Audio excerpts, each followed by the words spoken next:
आज हम लोग देखेंगे ऑक्सीकरण संख्या। तो देखते हैं कि ऑक्सीकरण संख्या क्या होता है। तो सबसे पहले इसका देख लेते हैं डेफिनेशन, उसके बाद देखेंगे उसका उदाहरण। किसी यौगिक के अणु अथवा आयन में किसी तत्व के एक परमाणु पर दिष्ट धन या ऋण आवेशों की संख्या उस तत्व की ऑक्सीकरण संख्या कहलाती है। कहने का मतलब है किसी तत्व के ऊपर में जितनी उसकी ऑक्सीकरण संख्या दिखाई देती है, या तो धन आवेश हो या तो ऋण आवेश हो, जितना भी आवेश किसी तत्व के ऊपर दिखाई देता है वही आवेश उस तत्व की ऑक्सीकरण संख्या कहलाती है। अगर एक दिखाई दे रहा है, जैसे कि सोडियम में +1 होता है, तो इस पर अगर 1 दिखाई दे रहा है +1, तो आप बोल सकते हो कि इसकी ऑक्सीकरण संख्या क्या है, 1 है। अगर किसी चीज़ में किसी तत्व में 2 दिखाई दे रहा है, तो आप बोल सकते हो कि इसकी ऑक्सीकरण संख्या 2 है। इसी प्रकार से 3, 4, 5, 6, 7, 8 करके कर सकते हो। उदाहरण देखते हैं कि किसी भी तत्व का ऑक्सीकरण संख्या कैसे निकाल सकते हैं। उसके लिए तो मैं ली हूँ यहाँ पर KMnO4 मैग्नीशियम परऑक्साइड, ठीक है। में मैग्नीज का हमें निकालना है। में मैग्नीज का हमें क्या करना है, ऑक्सीडेशन संख्या या फिर ऑक्सीकरण संख्या निकालना है। तो जिस तत्व का ऑक्सीकरण संख्या निकालना होता है उसको X माना जाता है। ये रूल है कि जिस तत्व का ऑक्सीकरण संख्या निकालना होता है उसको X मानते हैं। और अगर किसी तत्व पर कोई आवेश नहीं दिख रहा है तो उसकी ऑक्सीकरण संख्या 0 होगी। अगर किसी तत्व पर आवेश जितनी संख्या में होगी वहीं उतनी ही संख्या में उसकी क्या होगी, ऑक्सीकरण संख्या होगी। ये इसका रूल है। तो KMnO4 में मैग्नीज का निकालते हैं तो मैग्नीज को हमें X मानना पड़ेगा। और सबसे पहले पोटेशियम पर कितनी संयोजकता होती है, +1, तो 1 ले लिए, प्लस जिसका निकालना है उसको X माने। ऑक्सीजन की संख्या कितनी है, 4, और ऑक्सीजन की संयोजकता कितनी होती है, -2 बराबर 0। 0 क्यों लिए, अगर इतने के ऊपर में, इस तत्व के ऊपर में कोई आवेश अगर नहीं है, अगर वह उदासीन है, तो उसके बराबर में क्या लिया जाता है, 0 लिया जाता है। तो यहाँ पर हम लोग बराबर करके क्या लेंगे, 0 लेंगे। तो 1 हो गया, प्लस 1 से हो गया, 4 दूनी 8, तो प्लस माइनस माइनस, तो -8 बराबर 0। घटाएंगे तो कितना बचेगा, X - 7, तो X बराबर कितना हो गया, +7। तो आप क्या बोल सकते हो कि मैग्नीज की ऑक्सीडेशन नंबर या फिर ऑक्सीकरण संख्या कितनी है, +7 है। और देखते हैं CO2 में कार्बन की निकालना है। तो मैं पहले ही बताई हूँ, जिसका निकालना रहता है उसको X मानते हैं। तो माना कि कार्बन की ऑक्सीकरण संख्या कितनी है, X है। तो X माने प्लस ऑक्सीजन की संख्या कितनी है, 2, और ऑक्सीजन की संयोजकता कितनी होती है, -2। और इस CO2 पर कोई आवेश नहीं है तो उसको क्या माने हम लोग, 0 माने। तो कितना हो जाएगा, X - 4, तो X बराबर कितना हो गया, +4। और हम लोग जानते हैं कि कार्बन की संयोजकता कितनी होती है, 4 होती है। अब HNO3 में N की, मतलब कि नाइट्रिक अम्ल की निकालना है, जिसको क्या मानेंगे, N को X मानेंगे। तो 1 + X + 3 - 2 बराबर 0। तो 1 + X - 6 बराबर 0। तो X - 5 बराबर 0। तो X बराबर कितना हो जाएगा आपका, +5, ठीक है। तो नाइट्रोजन की ऑक्सीकरण संख्या कितनी है, 5 है। उसी प्रकार से आप लोग और बहुत सारे यौगिकों या फिर तत्वों की ऑक्सीकरण संख्या निकाल सकते हो।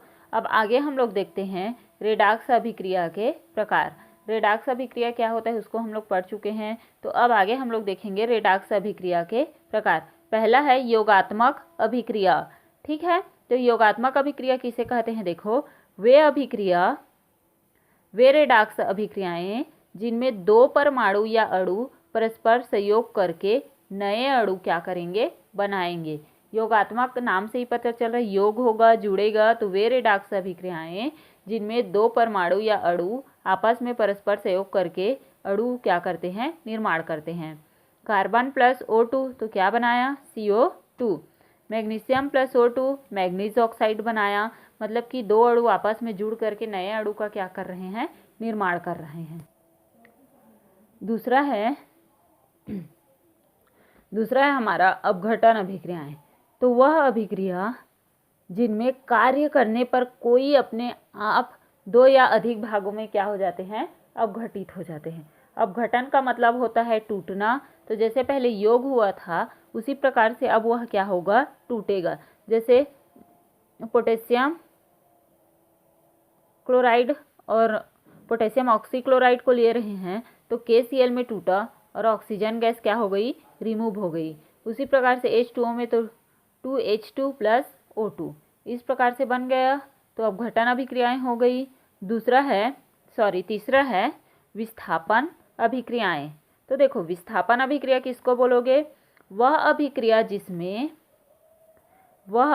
जिसमें किसी यौगिक का कोई परमाणु या आयन किसी अन्य तत्व के परमाणु या आयन से विस्थापित हो जाता है। कहने का मतलब है किसी एक की जगह पे किसी दूसरे को क्या करना, व्यवस्थित करना क्या कहलाएगा, विस्थापन अभिक्रिया कहलाती है। तो वह अभिक्रिया जिसमें किसी यौगिक का कोई परमाणु या आयन किसी अन्य तत्व के परमाणु या आयन से विस्थापित हो जाता है, विस्थापन अभिक्रिया कहलाती है। यह 2 प्रकार का होता है विस्थापन अभिक्रिया। पहला है धातु विस्थापन अभिक्रिया, जिसमें क्या होगा, धातु के द्वारा क्या किया जाएगा, विस्थापन किया जाएगा। इस अभिक्रियाओं में एक धातु दूसरी धातु से मुक्त अवस्था में क्या होगा, विस्थापित होगा। एक धातु को किसी दूसरे धातु के द्वारा क्या किया जाएगा, विस्थापित किया जाएगा। जैसे कॉपर सल्फेट है, जिंक को लिए तो जिंक की जगह पे कॉपर क्या हो जाएगा, प्रतिस्थापित हो जाएगा। उसी प्रकार से क्रोमियम ट्राईऑक्साइड है, उसको एल्यूमिनियम धातु के साथ कराएंगे तो एल्यूमिनियम ट्राईऑक्साइड बनेगा और क्रोमियम क्या हो जाएगा, बाहर निकल जाएगा। उसी को बोला गया है धातु विस्थापन अभिक्रिया, जिसमें एक धातु को किसी दूसरे धातु के द्वारा क्या किया जाएगा, विस्थापित किया जाएगा। दूसरा है अधातु विस्थापन अभिक्रिया, मतलब कि धातु को किसी अधातु के द्वारा क्या करना है, विस्थापित करना है। तो इस अभिक्रियाओं में एक धातु या अधातु एक अन्य अधातु को उसके यौगिक में से क्या करेगा, विस्थापित करेगा। अधातु के द्वारा क्या किया जाएगा, विस्थापन किया जाएगा, तब उसको बोल सकते हैं अधातु विस्थापन अभिक्रिया। जैसे सोडियम है, H2O लिए तो जब जल को तोड़ेंगे तो H + OH माइनस में टूटेगा तो 2NaOH प्लस क्या बना, H2। कैल्शियम है H2O तो ये कैल्शियम हाइड्रोक्साइड बनाएगा और हाइड्रोजन गैस क्या हो जाएगा, बाहर हो जाएगा। तो इस प्रकार की क्रिया को हम बोल सकते हैं अधातु विस्थापन अभिक्रियाएं। अब चौथा देखते हैं विषम अनुपात अभिक्रियाएं, मतलब कि अनुपात जो है क्या नहीं होगा, समान नहीं होगा। तो यह एक विशेष प्रकार की रेडॉक्स अभिक्रिया है जिसमें किसी तत्व की एक ऑक्सीकरण अवस्था एक साथ ऑक्सीकृत तथा अपचयित होते हैं, मतलब कि रेडॉक्स होगा, एक साथ ऑक्सीकरण अपचयन होगा। इस अभिक्रिया में सक्रिय पदार्थ एक तत्व कम से कम 3 ऑक्सीकरण अवस्थाएं प्राप्त कर सकता है, मतलब कि एक की ऑक्सीकरण ज़्यादा होगी और दूसरी की ऑक्सीकरण संख्या कम होगी। इसी कारण से तो विषम अनुपात बोला गया है कि ऑक्सीकरण संख्या का जो अनुपात होगा वह अलग अलग होगा। जैसे हाइड्रोजन पेरोक्साइड को तोड़ेंगे तो 4H2O में टूटेगा प्लस O2 में टूटेगा। ठीक है।